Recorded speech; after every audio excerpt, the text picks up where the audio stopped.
The study of both the Quranic and biblical narrations is specifically interesting here, mainly because the two narrations share a lot in common.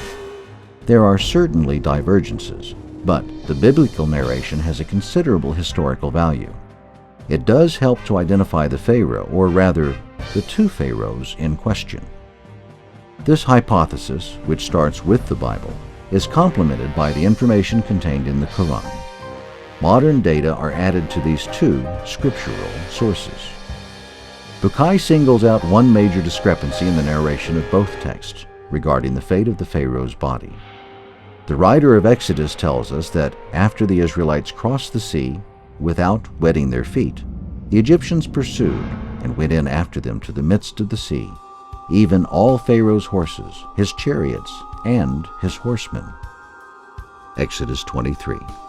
And the waters returned and covered the chariots and the horsemen and all the host of Pharaoh that came into the sea after them. There remained not so much as one of them. But the children of Israel walked upon dry land in the midst of the sea, and the waters were a wall unto them on their right hand and on their left. Exodus 28 through 29. So the Israelites escaped, and the Pharaoh perished. But his body was rescued and found, a very important detail not mentioned in the biblical narration. We read in the Quran, chapter 10, verses 90 to 92. Thus we caused the children of Israel to pass in safety through the divided sea.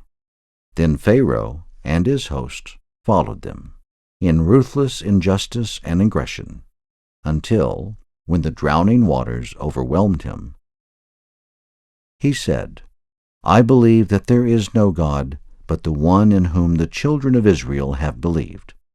And I am now of those who are Muslims, in willing submission to God alone.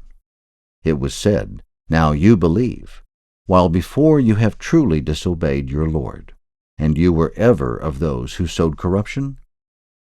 Rather today we shall deliver you, preserving you in your body only, so that you will become a sign for those who come after you, that God is exalted in his power, for indeed many of the people are heedless of our signs.